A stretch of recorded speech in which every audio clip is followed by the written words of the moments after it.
Ontem nós falamos um pouquinho sobre a nossa vida com Deus, no nosso dia a dia, no nosso tempo, na nossa vida, na nossa vivência, esse contato, essa intimidade com Deus. A gente chama isso de vida devocional. E nós falamos aqui ontem que a gente precisa orar mais, a gente precisa estudar mais a palavra, a gente precisa adorar, louvar mais ao Senhor, a gente precisa ter um espírito assim de obediência, de quebrantamento na presença de Deus, e a gente precisa estar congregado com os irmãos. Tem muitas outras coisas, é só apenas algumas coisinhas que a gente colocou assim rapidamente, né, no sábado, ontem, né, de noite, com os irmãos, para a gente ter um cultivo de vida com Deus e crescer e fortalecer. Hoje de manhã eu compartilhei com os irmãos sobre a questão de nós evangelizarmos, de nós levarmos o nome de Jesus àqueles que nos rodeiam, àqueles que o Senhor coloca diante de nós. Eu estava dizendo hoje de manhã, e eu quero relembrar isso aos irmãos, que a gente não precisa necessariamente falar para pregar o Evangelho.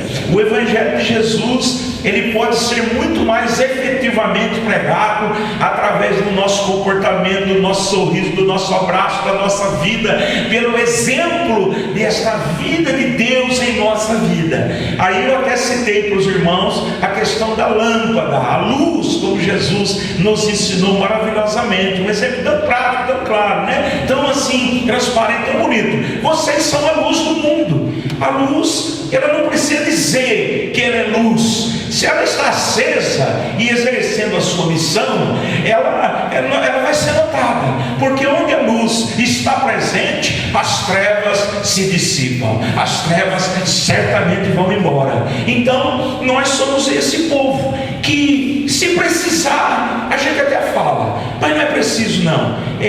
Pelo nosso comportamento, atitude, testemunho, vida com Deus, sorriso, abraço, carinho, nós podemos falar efetivamente muito de Deus. Agora, se for necessário, então, aí você vai falar. E eu até comentei o que a gente pode falar, né? Rapidamente eu falei aqui, nós vamos falar do amor de Deus pelos homens. Então Deus ama você, né? A gente chama isso das 4 leis espirituais. É muito antigo isso, mas é prático e é muito bonito, muito efetivo. O Deus te ama, nós somos pecadores, Jesus é o remédio para o nosso pecado. Venha, receba-o no teu coração. E a gente faz um apelozinho, né? Um convite. É uma pregação assim muito rápida, 30 segundos, 1 minuto e meio, e a gente deixa o recado de Deus ao coração daquela pessoa. E agora à noite eu queria terminar esse tempozinho aqui com os irmãos, deixando uma palavra de Jesus no Evangelho de João. Abra aí a sua Bíblia, Evangelho de João,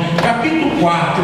É um dos textos que eu assim sou apaixonado na palavra de Deus. É um versículo só, João 4, Evangelho de João, capítulo 4, versículo 35. Por favor, abra aí a sua Bíblia, Evangelho de João, quarto Evangelho, né? Capítulo 4, versículo 35. É uma palavra missionária, desafiadora de Cristo para nós. E o Senhor certamente tem uma liçãozinha muito preciosa. O nosso Deus que está aqui pelo seu Espírito há de falar a nossa vida. Abra o teu coração aí, tá bom? Não deixe o coraçãozinho fechado não. Abra aí a tua vida, a presença de Deus, a vida de Deus aqui no nosso meio. Então o Senhor Jesus disse assim, olha que lindo: não dizeis vós que ainda há 4 meses até a ceifa? E Jesus está se referindo aqui especificamente mesmo à ceifa da lavoura, que estava tendo uma conversa dos discípulos, lá a gente entende assim, pelo contexto, uma conversa sobre a questão de plantações, de colheitas, etc. Aí assim, ele afirma isso: vocês estão dizendo que falta 4 meses para a colheita. Aí ele vai passar então a trazer uma palavra espiritual, para a vida espiritual, para o nosso coração. Eu, porém, vos digo: erguei os vossos olhos e vede os campos, pois já branquejam, ou estão brancos para a ceifa. Irmão, durante muito tempo eu fiquei pensando, muito tempo. Eu me converti já faz uns bons anos. Eu entreguei a minha vida a Jesus Cristo no ano de 1977, julho de 1977. Deus mudou a minha vida, entrou no meu coração e mudou a minha vida por completo. Fez um milagre em minha alma, em meu coração. E eu fui lendo a Bíblia.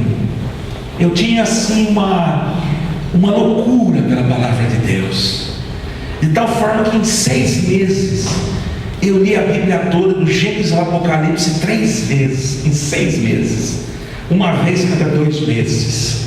Eu devorava a palavra de Deus, e toda vez que eu lia e relia e pensava, meus olhos batiam nesse texto, eu ficava imaginando: por que será que Jesus diz assim: ergam os seus olhos e vejam os campos? Naquela época eu era ainda muito imaturo na fé, né? Como a gente chama, neófito. Eu não sabia muitas coisas de Deus, estava engatinhando, era um bebezinho espiritual.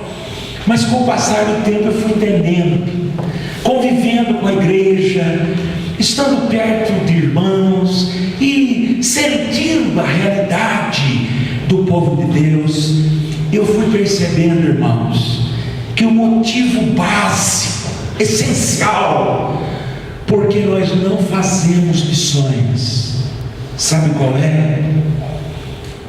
O motivo somos nós mesmos. Nós estamos muito mais preocupados com a gente mesmo, com nós mesmos, do que com os outros.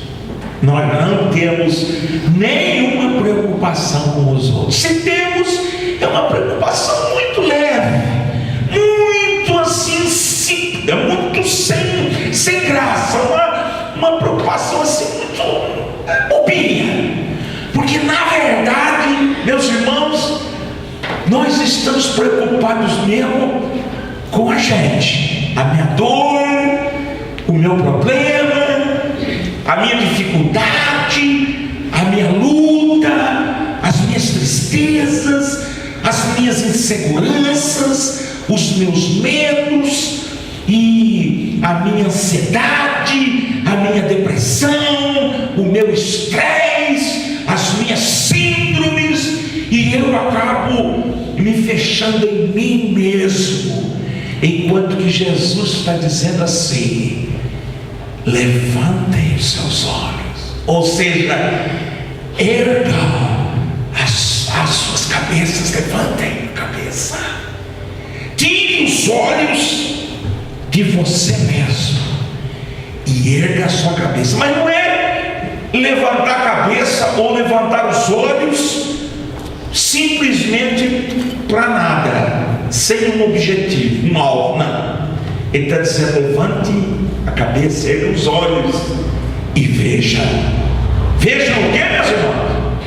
Veja o que? O que ele manda a gente ver? O que, gente? Os campos. Os campos aí ele está se referindo aos perdidos, aos homens sem Deus, sem vida, sem esperança, que estão aí fora, jogados nesse lamaçal terrível. Levantem os seus olhos e vejam os perdidos. Eles estão carentes, eles estão sedentos. Esse campo aí está prontinho para uma colheita farta, em nome de Jesus. Então, irmão, olha, nessa noite eu queria trabalhar um pouquinho com isso com você, para pensar um pouquinho com esse ponto com você, em nome de Jesus. Tire os olhos de você, irmãos. E eu confesso que eu tenho assim até um pouquinho eu ando até com um pouquinho de aversão. Eu não tenho gostado mais de participar de reunião de oração com o povo de Deus, não, porque é uma lamentação, uma lamúria. A gente já começa a orar assim: quem quer pedir? Quem quer pedir? Aí começa a manifestação da miséria, da desgraça. Aí um levanta a mão, diga: eu quero. Irmão, diga: o que é, santo? E ele diz: eu estou com um problema, queda de cabelo. Aí no cabelo tudo, estou ficando careca. Jesus, ora por mim. A irmãzinha levanta a mão, até para levantar a mão ela é lerda.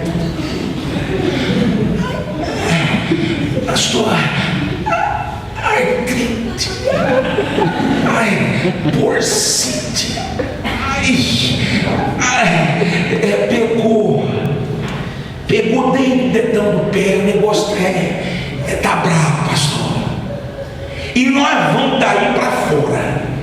É uma pedição, é uma mediocridade, é uma miséria que não tem tamanho.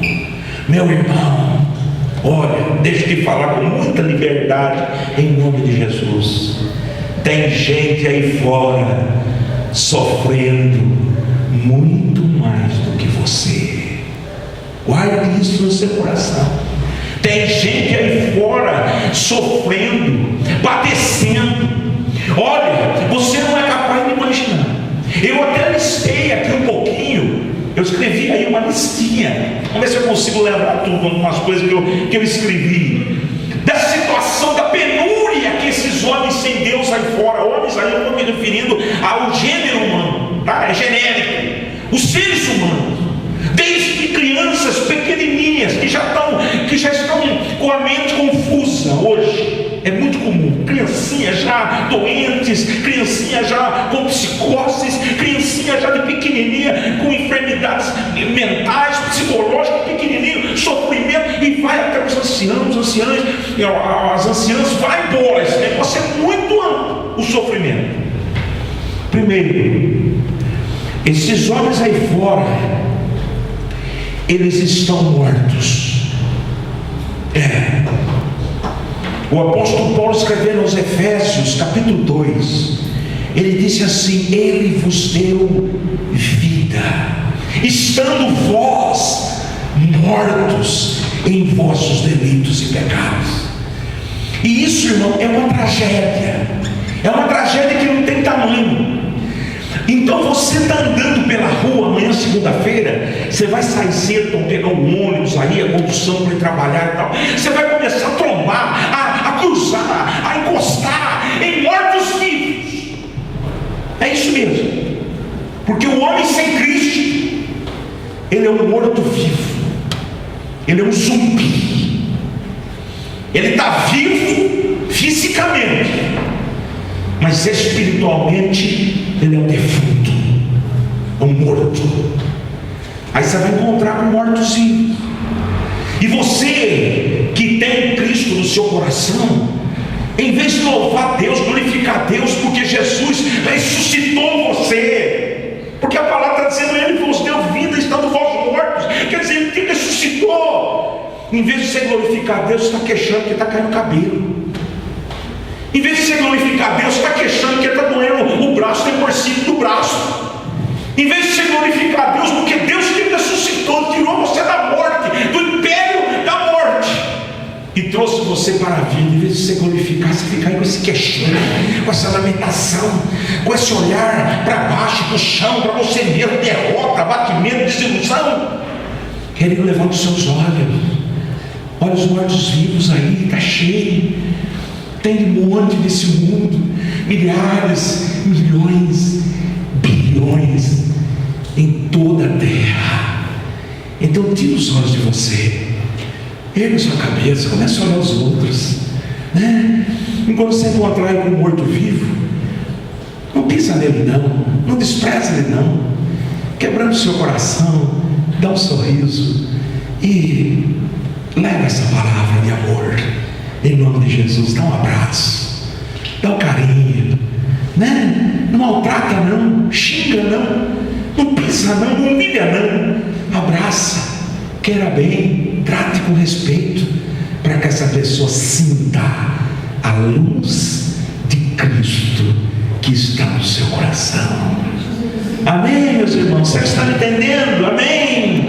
Então, olha, erga os olhos. Multidão, a massa de gente, mortos. Outra coisa que eu estava pensando, escrevi ali no meu papel: essas pessoas, elas estão em trevas. Assim, irmão, elas estão numa escuridão. Você não é capaz de imaginar. É uma escuridão pavorosamente horrível, horrivelmente pavorosa. É um negócio assustador. Essas trevas que eles estão vivendo é densa, são trevas densas demais.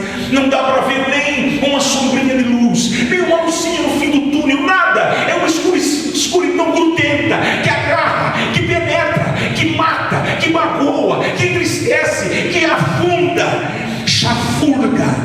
o homem, nós temos a luz. Aleluia. Jesus disse assim: eu sou a luz do mundo. Que lindo.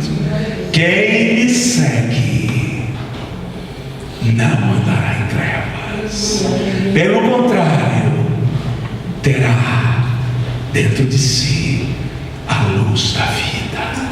Aleluia. Querido, está vendo como você é privilegiado? Está vendo como você é uma pessoa bem-aventurada? Está vendo como você é uma pessoa muito especial? Você está vivo 2 vezes, fisicamente, espiritualmente. Você tem a luz de Cristo que botou as trevas para fora do seu coração. Então para de reclamar e olha para os homens. Levante a sua cabeça e olhe para essa gente toda que está aí, sem vida, mortas na escuridão. Há uma outra coisa, irmãos, que eu reputo assim como uma das coisas mais apavorantes no homem sem Cristo. É a ausência de esperança no coração. Isso aí é de uma tragédia que você não é capaz de imaginar. Por isso mesmo, o apóstolo Paulo, escrevendo a Timóteo, ele faz uma saudação. Primeira carta de Timóteo, ele faz uma saudação. Ele diz assim: Paulo, apóstolo de Cristo Jesus, o nosso Senhor, a nossa esperança. Jesus Cristo, a nossa esperança. Irmão, por isso mesmo que a própria palavra de Deus afirma que se a nossa esperança é só aqui para essa terra, nós somos os mais desgraçados, miseráveis de todos os homens. Sabe por quê? Porque a esperança aqui nessa terra, ela vai se esvanecendo, ela vai passando. As coisas passam, o tempo passa, a vida passa, os bens materiais, eles se desgastam. O dinheiro, ele é frio, ele é morto. O dinheiro, ele não fala, ele não aquece o coração, ele não tem poder. A riqueza, os poderes da terra, as coisas da terra, eles são altamente voláteis, eles passam muito rapidamente. E essas pessoas vão murchando, porque não tem esperança. É triste demais. Eu tenho uma experiência muito interessante disso. Em 1985, eu era obreiro aqui em Piracicaba ainda, ali na igreja presbiteriana, na Rua Férias. E eu recebi lá um dia um telefonema de um jovem universitário, estava fazendo lá uma pós-graduação, um mestrado, negócio, e ele que precisava do curso que ele estava fazendo lá, a especialização que ele estava fazendo, ele precisava de uma entrevista com um pastor. E alguém falou lá de mim para ele: o senhor podia me receber para uma conversa? Claro, filho, vem cá. E ele foi lá no meu escritório. Um moço assim, bonito, jovem, simpático, muito forte, vigoroso e tal, assim, tanto quanto atrevido e soberbo, meio peito de pomba, meio cheio de si. Entrou assim, muito bacana e tal, e ele já foi chegando assim, sentando, e ele disse: pastor, antes da conversa, eu estou assim, eu preciso falar para o senhor, porque eu na verdade estou aqui muito contra gosto, porque eu acho, para dizer a verdade para o senhor, eu acho os crentes um cavalo de gente burra, assim, isso foi de cara, já de ponto assim, já deixa de burra. Eu aqui mordeu meu coração, não tanto pelos crentes, mas por mim mesmo, porque eu pensei: Deus, se os crentes são burros, eu sou o pastor deles, sou o quê? Então, né, pastor Levi? Nós somos o quê? Jumento? Deus do céu, se eles são burros? Fiquei mordido com aquilo, mas tudo bem, cara, né? Ignorante, tadinho, né? Não estou dizendo morto. Aí uma vida cega, na escuridão, Deus tem misericórdia e tal. Aí, e esse moço foi conversando, arrogante, soberbo, sabe tudo e tal. Eu ia respondendo, e ele foi perguntando, e eu ia respondendo. respondendo dentro da palavra, da experiência própria da gente no dia a dia e tal, falando, mas incomodado com aquele camarada. E lá no meu coração eu falava com o Espírito Santo de Deus. Lá na minha alma eu falava: Senhor, esse moço não pode sair daqui assim não. Ele precisa levar um chumbo bem grosso mesmo. Tem que ser calibre 12, apertando os dois gatilhos, com as dois cantos. Ele não pode sair assim, Deus. Esse cara está tripudiando, não é em cima de mim, de ninguém, no teu nome, Deus. E aquele moço foi conversando uma hora e tanta, só terminei, tudo de bom, o pastor deu a mão para mim, fui saindo, e eu desarmado: meu Deus, o que eu faço? Senhor, me ajuda, me dá uma palavra, eu preciso, Deus, o teu nome. E quando ele estava assim cruzando a ombreira, saindo da porta assim, o Espírito Santo falou assim para mim: Norberto, pergunta para ele se ele tem esperança. Aí eu falei: peraí, não vai embora não, espera um pouquinho, segura aí, você tem esperança, cara? Ele parou, olhou, assustado com a pergunta de sopetão, e estufou o peito e disse: claro que eu tenho. O senhor não percebeu não que eu sou cheio de esperança? Eu digo: é mesmo? Sério? E o Espírito Santo disse: pergunta qual? Eu disse: que esperança você tem?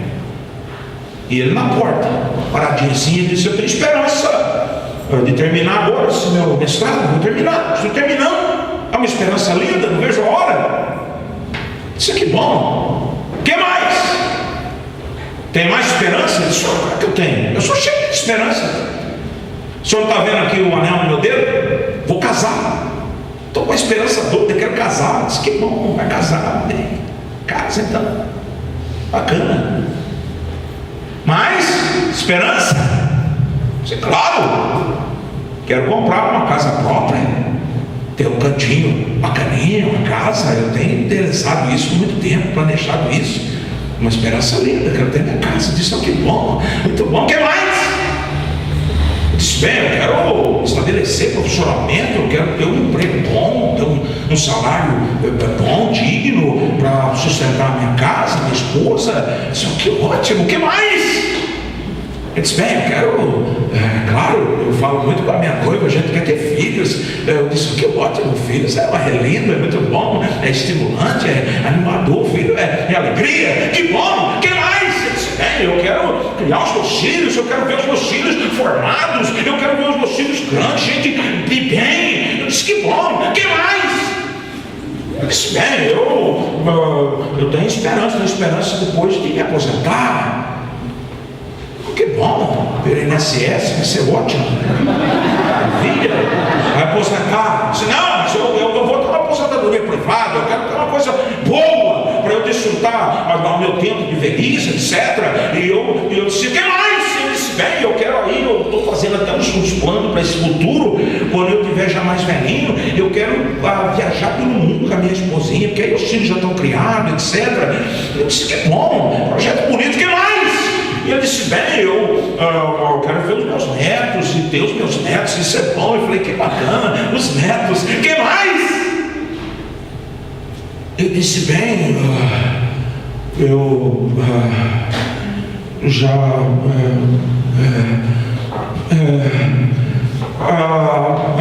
sim, eu quero viver mas aí eu já estou velhinho. Eu falei: que mais? Eu disse: bem, eu já estou mais velho assim. Sim, tipo Matusalém, 900 e alguma coisa. Que mais? E ele foi ficando pálido, branco, pálido.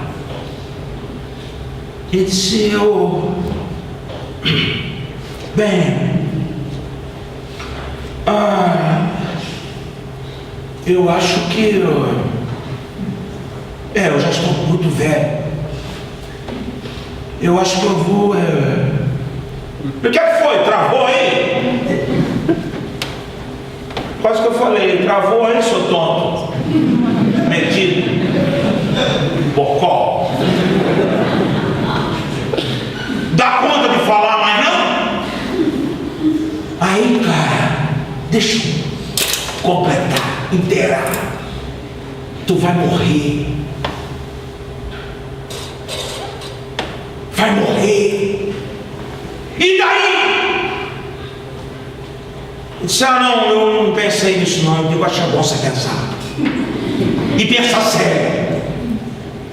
E ele disse uma coisa interessante. Ele disse assim, o senhor está querendo dizer sobre o inferno? Eu não acredito. Eu falei, não tem importância. É para lá mesmo que você vai. Direitinho. Pá, no corpo do capeta. Aí, que tragédia a vida do homem sem Deus. Que tragédia, que miséria, que pobreza. Porque na hora mais crucial da vida, que é a hora da morte, porque vai sair um tempozinho desse tamanhinho para um tempozão que se chama eternidade. Quando ele for dar esse salto num tempozinho de 60, 70, 80 anos, que é absolutamente nada diante da eternidade, quando ele vai dar esse salto, ele não tem nenhuma esperança no seu coração. Jesus te dá essa esperança, aleluia. Então você está queixando de bursite? Com toda essa bênção que Deus tem te dado, você está reclamando de queda de cabelo, meu irmão? Você está clamando porque a unha do pé encravou? Ô meu irmão, está na hora de levantar a cabeça, levantar os olhos e ver que tem um monte de gente aí nesse mundo sofrendo desesperadamente, sem Deus, mortos, numa escuridão completa, total, sem esperança. E olha, esse ponto também é desesperador. Eles estão escravizados, eles são escravos.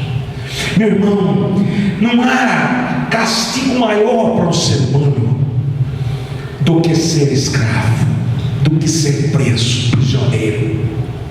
Esta semana nós tivemos aí esse julgamento que deu uma monopolizada aí em todo o meio de comunicação daquele Misael Bispo. E aquele homem declarou uma coisa que eu gravei na minha mente. Próximo da sentença que o juiz ia dar, ele declarou assim: entre a cadeia, a prisão, eu prefiro a morte. A prisão, irmão, a escravidão, o jugo, quando você perde a sua liberdade, a morte é melhor. O homem sem Cristo, ele é um prisioneiro eterno. Ele não tem liberdade de nada. Ele não pode pensar. Ele não pode agir. Ele não tem poder sobre coisa nenhuma. Ele é um escravo subjugado, aprisionado, algemado pelo diabo e pela sua própria carne, pelos seus próprios desejos. Por isso mesmo, Jesus Cristo lá em João 8 declarou: e conhecereis a verdade, e a verdade vos libertará. E se o Filho, 36, João 36, e se o Filho vos libertar, verdadeiramente sereis livres. Querido, essa é a situação do homem sem Deus. Ele é um escravo, ele está maniatado, ele está algemado, ele está preso, ele está acorrentado pelo diabo, debaixo do jugo pavoroso. Por isso mesmo Jesus disse: vinde a mim, cansados, oprimidos, e eu vos aliviarei. Tomai sobre vós o meu jugo e aprendei de mim, porque sou manso e humilde de coração, e achareis descanso para as vossas almas, porque o meu jugo é suave e o meu fardo é leve. Querido, que coisa linda é Jesus Cristo. Levante seus olhos, levante sua cabeça, não olhe para a sua situação, não, olhe para aquelas pessoas que estão aí fora sofrendo. Querido, levante a multidão. Eu estou terminando, mas eu tenho mais duas coisinhas para contar para os irmãos. Eu tenho um grande amigo que hoje está lá no Amazonas. Hoje não, ele é de lá, ele mora lá. Ele viajou um tempo, mas hoje ele está no Amazonas, é a terra dele, ele nasceu em Manaus, é um missionário lindo de Deus, um servo de Deus extraordinário. Esse moço, irmãos, contou essa experiência aqui em casa. Ele veio aqui me visitar, minha Amélia, a gente se conhece há muitos anos. Ele veio aqui, lá de Manaus, veio aqui passar um tempo com a gente, e ele disse: irmão Norberto, esses dias tive uma experiência impressionante lá no fundão do Amazonas. Ele pega aqueles barcos, ele vai embora com aqueles mundos do Amazonas, no ribeirinhos, aqueles índios, aquela terra distante, ignorada lá, abandonada. Ele vai lá levar a palavra de Deus. Ele é mestiço de índio, ele tem um olho puxadinho, ele se adapta bem, fala alguns dialetos, idiomas lá dos índios, do Amazonas. E ele disse: irmão, eu estava desembarcando num lugarejo lá naquele fundão do Amazonas, um barco cheio de Bíblias. Eu tinha recebido as Bíblias de presente, e eu fui viajando e distribuindo Bíblia para aqueles ribeirinhos. E eu cheguei naquele lugarejinho, tinha lá uns casebres, sim, né? Casinha é muito simples, coberto de sapê, mas um lugarejinho, né? Um povoadozinho. Eu parei no meu barco, descarregar as Bíblias para distribuir. Eu disse assim que tinha um senhorzinho num barco do lado dele, assim. Ele parou o barco dele. A embarcação é o transporte de tudo, né? Tudo é barco, não tem carro, mas não tem estrada, ou é pelo ar ou pela água. E ele parou assim, tinha um senhorzinho velhinho, disse: irmão Norberto, cabelinho branquinho, tinha uns 80 e tantos anos. Ele estava consertando umas redes dele de pesca, estava arrumando, tinha uns rombos na rede, ele estava fazendo os remendos, arrumando. E ele viu o missionário tirando as caixas. Aí ele olhou assim e falou: ô moço, o que é que você está trazendo aí? O que você tem aí?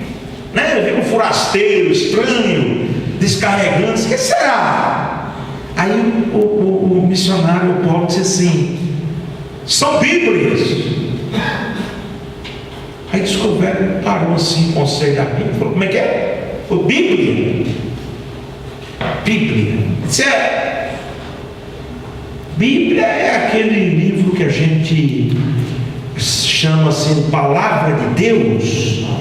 Disse: é esse mesmo.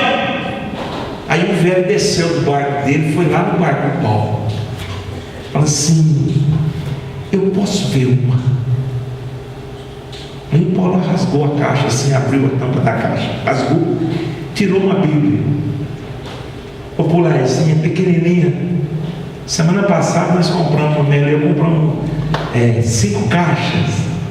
Nós pagamos um exorbitante valor de R$ 2,99 cada Bíblia. R$ 2,99. Você imagina? É mais barato que aquela Coca-Cola que você tomou hoje no almoço lá. Encheu você, deixou você cheio de açúcar, fez mal para você. Dá para comprar uma Bíblia. Sobrava umas queirinhas. Ele tirou uma Bíblia daquela popularzinha e deu para o velho. Aqui, seu velho. Diz que o velho pegou aquela Biblinha popular assim, ficou olhando assim. Essa aqui é a palavra de Deus. Ele falou: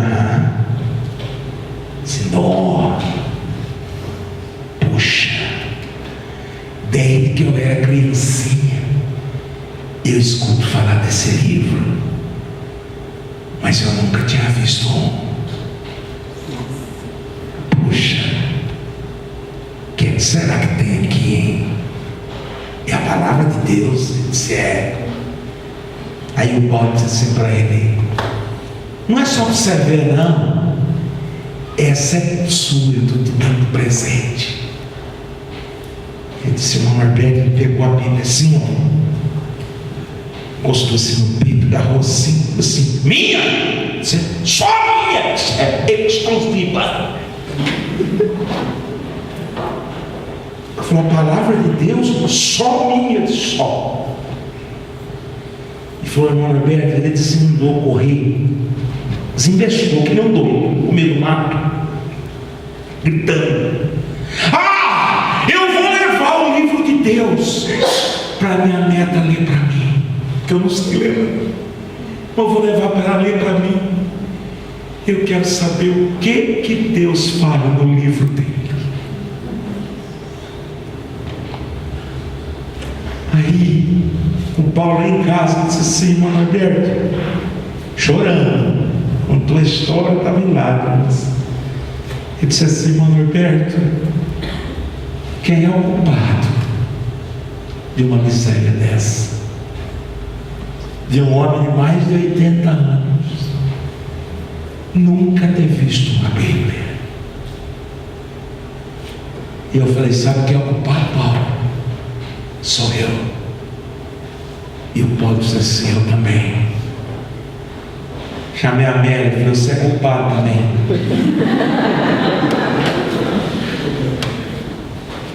Você, meu irmão, é culpado também.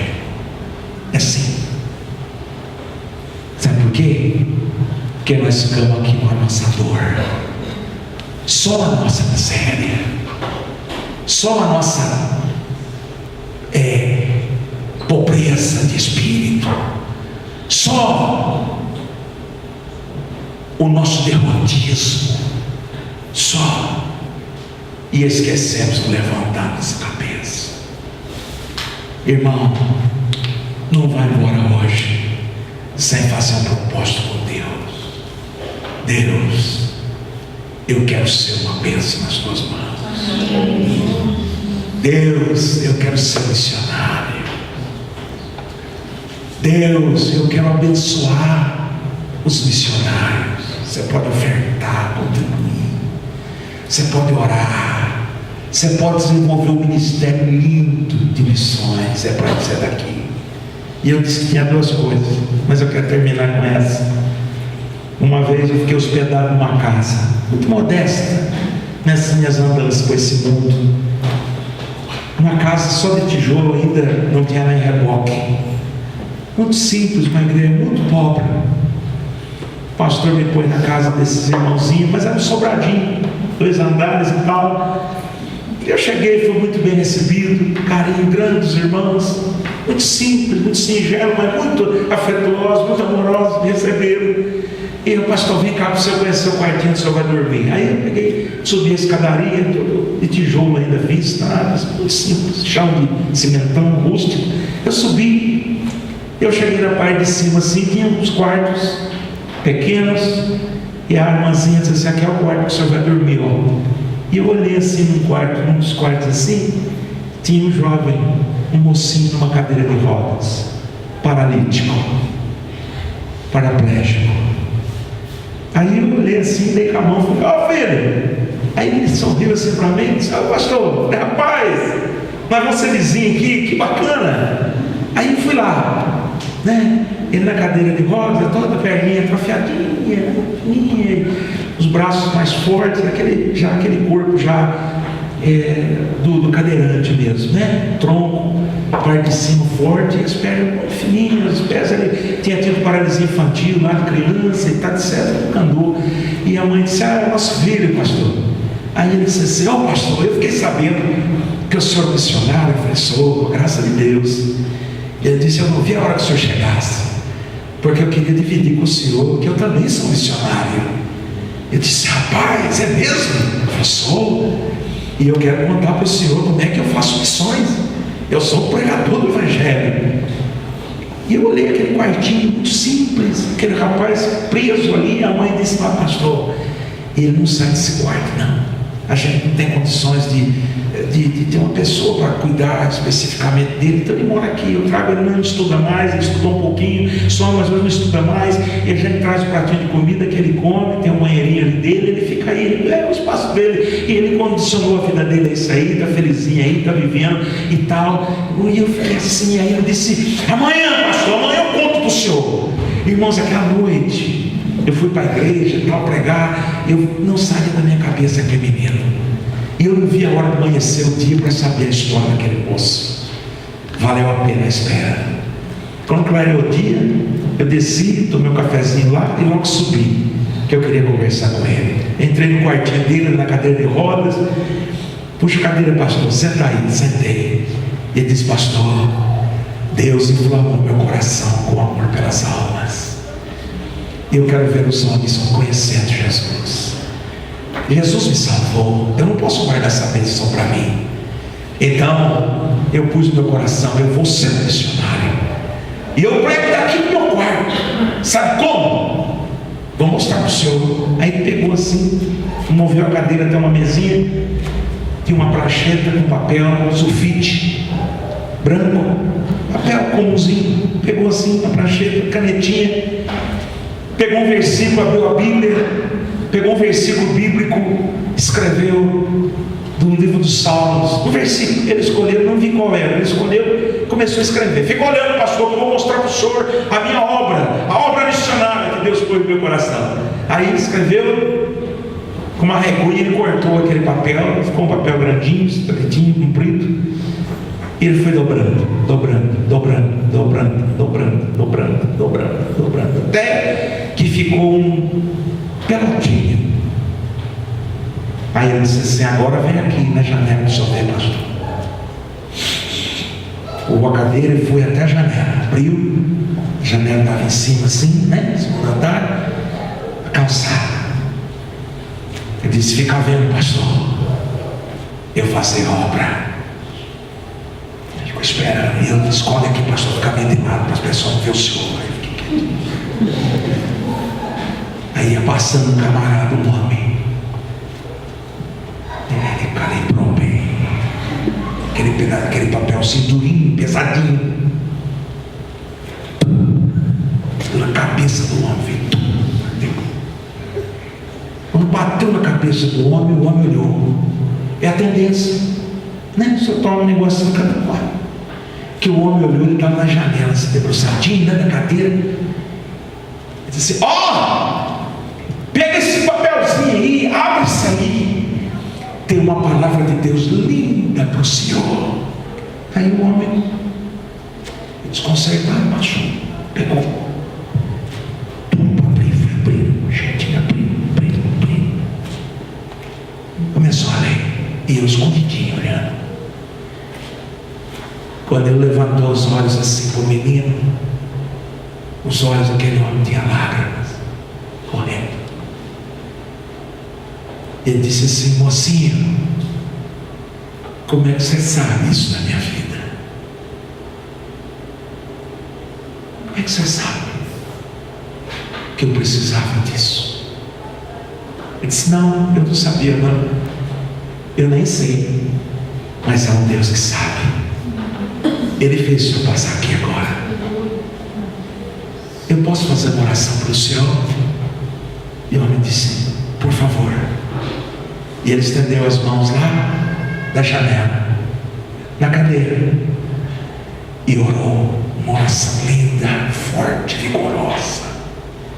E aquele homem foi embora, tocado pelo Espírito de Deus. Ele disse: pastor, eu tenho uma pontaria, eu erro na cabeça. E eu vou dizer mais para o senhor, pastor. Todo dia, quando eu abro a janela, já tem gente esperando um papelzinho. Já nos joga um para mim, que eu quero que Deus tem para mim. Pois já tem até o auditório agora. Irmãos, eu tinha ido lá para pregar a palavra de Deus. Eu senti uma vergonha tão grande em mim mesmo. Digo: Deus. E eu ajoelhei. Eu falei para aquele menino, eu falei: filho, agora você vai orar por mim. Porque eu preciso, filho, desta mesma unção que está sobre você na minha vida. Isso que é isso, eu sou pastor, tem importância, querido, mais do que nunca eu preciso. Principalmente porque eu sou um pastor, eu preciso desesperadamente. Irmãos, eu fiquei ali hospedado naquele lugar tão simples, tão pobre, 3 dias, e como eu fui abençoado. Irmão, olha, não há impedimentos para aquele que levanta a sua cabeça. Enquanto você ficar olhando para você mesmo, você não vai fazer nada pelo reino. E o pior de tudo, de repente você pensa que vai para o céu e não vai, está indo para o inferno, não dá fruto. E Jesus disse: o ramo que não der fruto, o Pai mesmo ele corta e lança ao fogo. Irmão, não brinque com Deus. Esta noite é uma noite muito especial. Você veio aqui pelo Espírito de Deus. Dispõe o seu coração, tira os olhos de você, levante sua cabeça, olhe as pessoas sofridas, mortas, na escuridão, sem esperança, escravizadas. Que triste, né? Levante seus olhos e faça a obra que Deus tem posto no seu coração, em nome de Jesus. Amém. Vamos orar? Querido, bota para nós aí a faixa 2 do nosso CD. Isso, vamos orar. Feche seus olhos, por favor. Por favor, não olhe para o lado, não olhe para trás, não olhe para frente, não. Olhe para o seu coração. Ao único que é digno Olhe para o seu coração, de receber olhe para a sua alma, a honra e a glória, querido irmão. a força e o poder. Deus tem uma obra para você realizar. Ao Rei eterno, Deus tem um ministério lindo para você, irmão, irmã, jovem. mais real, a Ele ministrando. Oh, coloque a sua vida no altar deste Deus, que é o único digno, que é o único absoluto soberano Senhor. Rei Jesus, consagrando Coloque a sua vida ao dispor de Deus. a Ti, Rei Jesus, E esse Deus virá sobre a sua vida adoramos o Teu e vai te ungir, e vai te capacitar, Teus pés, e vai te usar consagramos para a glória dele, nosso ser a Ti. para a honra do seu nome. Ele, por favor, não deixe para amanhã. Hoje é dia da mudança da sua vida. Hoje é o dia que o Senhor está dando uma oportunidade mais linda para a sua vida, de ser servo dele. Se dispõe, abra o seu coração, e esse Deus vai te usar. Consagramos todo o nosso ser a Ti. Ele vai te usar. Consagramos Tire os olhos de você mesmo nosso e ser. ergue os seus olhos. Os brancos, os campos estão brancos. Consagramos Para sempre. todo o nosso ser. Vamos orar em nome de Jesus. Ore a Deus, ore comigo agora. Uma oração de entrega, consagração, disposição, serviço, trabalho para a glória de Deus. Amém, Senhor. Diga para Deus assim: Senhor Deus, Já não quero ser nesta noite eu quero levantar os meus olhos. novamente. Nesta noite eu quero consagrar a Ti a minha vida, o meu coração. Eu quero entregar totalmente ao Teu dispor. Senhor Jesus, usa a minha vida. Senhor Jesus, toca nos meus lábios. Senhor Jesus, toca nos meus ouvidos. Senhor Jesus, toca nos meus olhos. Senhor Jesus, toca nas minhas mãos.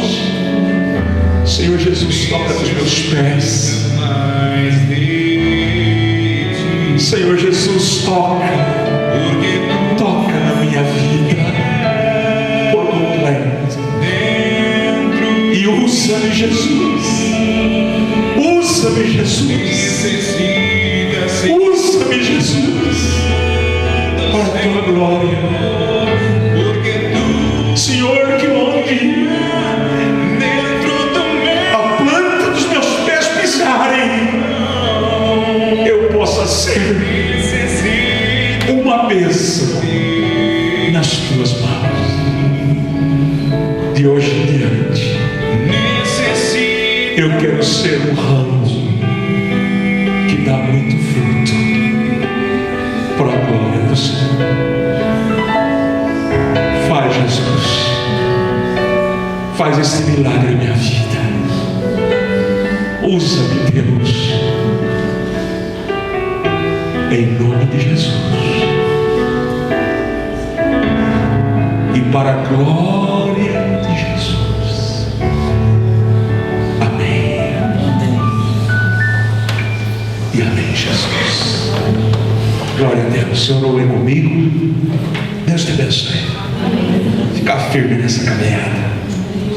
Não olha para trás, não. E não pense em desistir jamais. Eu tenho dito, irmãos, que quem lança a mão desta obra não pode voltar para trás jamais.